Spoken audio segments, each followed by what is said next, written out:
സ്നേഹം കൊടുത്തും കൊതിച്ചും അവൾ പെയ്തൊഴിയാതെ ജൂൺ 30 മുതൽ എല്ലാ ദിവസവും വൈകുന്നേരം 6:30 നമ്മുടെ സ്വന്തം സൂര്യ ടിവിയിൽ അങ്ങ് തള്ളി മറിക്കുന്നതാ. എത്രയായാലും ഒരു പ്രതീക്ഷയില്ലാതെ ഇരിക്കുമ്പോ സ്വർണ്ണവും സ്വത്തൊക്കെ കിട്ടുന്നത് ഒരു ഭാഗ്യം തന്നെയല്ലേ? ആ, നമുക്കൊന്നും എവിടുന്ന് ഇങ്ങനെ കിട്ടുന്നില്ലല്ലോ. ചേച്ചി, വാസനേച്ചി,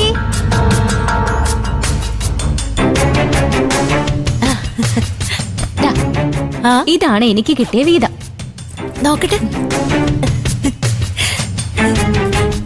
അയ്യോ അനിത, ഇതൊക്കെ ദേക്ക് കിട്ടിയതാ. നോക്ക്, കൊള്ളാല്ലേ? നല്ലതാ. ഇതെല്ലാം നല്ല ഡിസൈനുകളാ. അച്ഛൻ ഇത് കണ്ടോ? ഇതെല്ലാം ദേക്ക് കിട്ടിയ ആഭരണങ്ങളാ. എല്ലാം നല്ല ഡിസൈനുകളാ.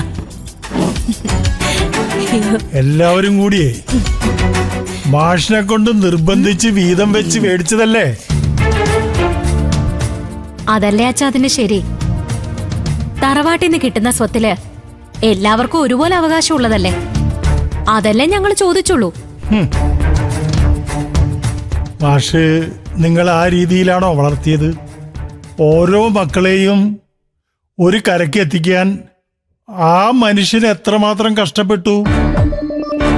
എല്ലാവരും ഒരുപോലെ സന്തോഷമായിട്ട് ജീവിക്കാനല്ലേ അദ്ദേഹം ആഗ്രഹിക്കൂ. അങ്ങനെയാണ് ആഗ്രഹമെങ്കിൽ എല്ലാവർക്കും ഒരുപോലെയല്ലേ തരേണ്ടതും.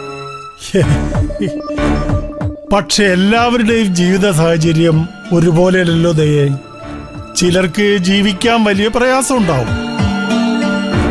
മറ്റു ചിലർക്ക് വിധിയോടും ജീവിത സാഹചര്യത്തോടും പടവെട്ടി മുന്നോട്ട് പോകേണ്ടി വരും.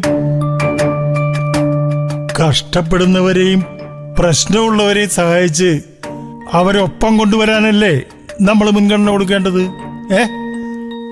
ജീവിക്കാൻ എല്ലാവരും കഷ്ടപ്പെടുന്നുണ്ട്. ആർക്കും ഒന്നും വെറുതെ കിട്ടില്ലല്ലോ. പിന്നെ കിട്ടുന്ന അവസരങ്ങൾ നന്നായി ഉപയോഗിക്കാതെ സ്വന്തം സ്വഭാവത്തിന്റെ കുഴപ്പം കൊണ്ട് എല്ലാം നഷ്ടപ്പെടുത്തിയിട്ട് അതെല്ലാം മറ്റുള്ളവരെ കൊടുത്ത് സഹായിച്ച് അവരെ ഒപ്പം കൊണ്ടുവരുന്നത് ന്യായമായിട്ട് തോന്നുന്നില്ല. അത് ദയ പറഞ്ഞത് വളരെ ശരിയാ. അങ്ങനെയല്ല. ഒരു ജന്മം മുഴുവൻ മക്കൾക്ക് വേണ്ടി മാത്രം കഷ്ടപ്പെട്ട് ജീവിച്ചൊരു മനുഷ്യനാ മാഷ്. അദ്ദേഹത്തിന്റെ മനസ്സ് വേദനിപ്പിച്ച് എന്ത് നേടിയാലും അതുകൊണ്ട് ആർക്കും ഒരു പ്രയോജനം ഉണ്ടാവുമെന്ന് തോന്നുന്നില്ല. അത് വളരെ ശരിയാ. ഇതുകൊണ്ടേ വലിയ പ്രയോജനമൊന്നും ആർക്കും ഉണ്ടാവും തോന്നുന്നില്ല. ഇത് മാറ്റു കുറഞ്ഞ സ്വർണ്ണ. പണ്ട് കാലത്ത് ചെമ്പ് കൂട്ടി ഉണ്ടാക്കുന്ന സ്വർണം. ഇതിനെ നിങ്ങൾ ആരും കരുതുന്ന വിലയൊന്നും കിട്ടാൻ പോകുന്നില്ല. അതെ, അതിനുള്ള മാറ്റമൊക്കെ മതി. ഇനി തന്നെ ഇതെന്തായാലും വിൽക്കാനും പണയം വെക്കാനൊന്നും പോകുന്നില്ല. ഇതേ തറവാട്ടിലെ പാരമ്പര്യ സ്വത്താ.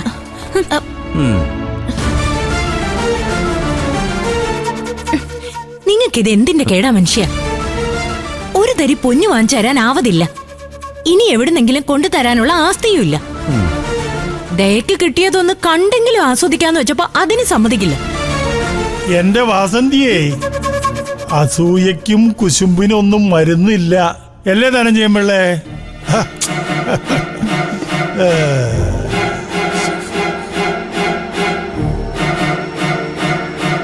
നിങ്ങൾ കരുതും പോലെ ഞാൻ വെറുതെ പറഞ്ഞതോ എന്റെ തോന്നലൊന്നല്ല ഇത്. ശരിക്കും ആ സ്വർണത്തിനെ മാറ്റു വളരെ കുറവ് തന്നെയാ.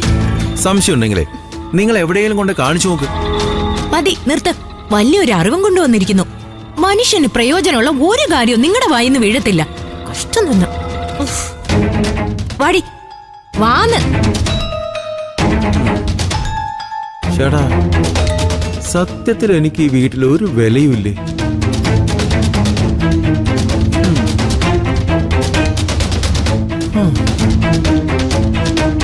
ഉള്ള കാര്യം പറഞ്ഞ ഒന്നിന്റെ തന്നെ കേറത്തുമില്ല.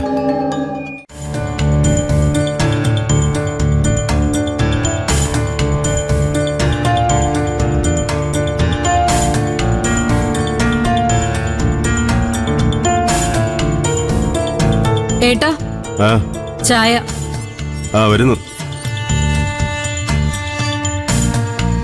ചീരു ഇതുവരെ ഡ്രസ്സ് മാറി വന്നില്ലേ? മക്കളെ രണ്ടുപേരും ഉറക്കാണല്ലോ.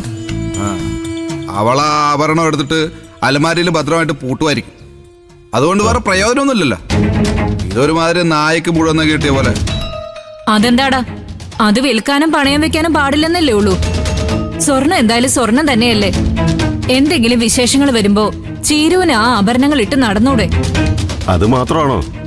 2 പെൺകുട്ടികൾ വളർന്നു വരികയല്ലേ? ആ, അവർക്ക് ഭാവിയിൽ അണിയാൻ സ്വർണം വേണ്ടേ? നീ ഭാവിയെ കുറിച്ചൊരു കണക്കുകൂട്ടലില്ലാതെ സംസാരിക്കില്ലേ വിനയ? ഇന്നത്തെ കാര്യം കഴിഞ്ഞിട്ടല്ലേ മാമ ഭാവിയിലെ കാര്യം. ഇന്ന് നമ്മൾ വിചാരിക്കുന്ന ഒന്നും നടക്കാതെ നാളത്തേക്ക് കൂട്ടിക്കൂട്ടി വെച്ചിട്ട് എന്താ കാര്യം? എന്തായാലും നിങ്ങൾ ഇതൊന്നും പ്രതീക്ഷിച്ചിട്ടല്ലല്ലോ പഞ്ചരത്നത്തിലേക്ക് പോയത്.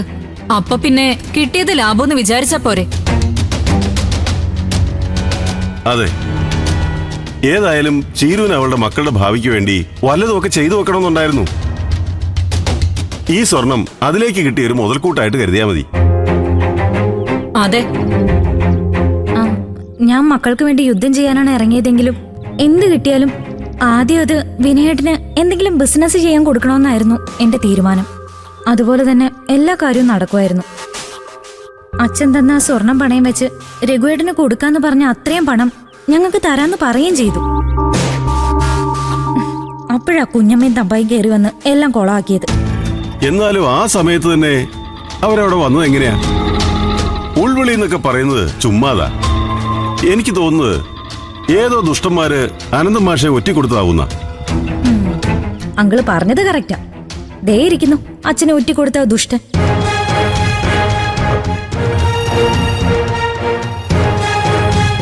അല്ല,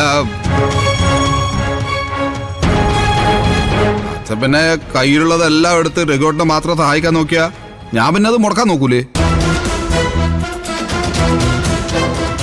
എനിക്ക് കൂടി അതിന്റെ പങ്ക് കിട്ടുമെന്ന് മനസ്സിലായപ്പോ ഞാൻ തമ്പായിയെ വിളിച്ച് തെറ്റിപ്പറയാൻ ശ്രമിച്ചതാ. പക്ഷെ അയാളെ കിട്ടിയില്ല. ഞാൻ എന്ത് ചെയ്യാ? നിനക്കിത് തന്നെ വേണം വിനയ. രഘുവിന്റെ വഴി നീ തടഞ്ഞ നിന്റെ വഴി ദൈവം തടയും. ആ രഘുവേട്ടൻ തന്നെയമ്മേ ഞങ്ങളെ കൂടെ സഹായിക്കണമെന്ന് അച്ഛന്റെ അടുത്ത് പറഞ്ഞത്. അവസാനം അത് ആർക്കും ഇല്ലാണ്ടായി. എടി, തമ്പായിയെ വിളിച്ചതിന് എന്നെ മാത്രം കുറ്റം പറയണ്ട. നിന്നോടും ദയോടും പറഞ്ഞുകൊണ്ടല്ലേ ഞാനത് ചെയ്തത്, അല്ലേ?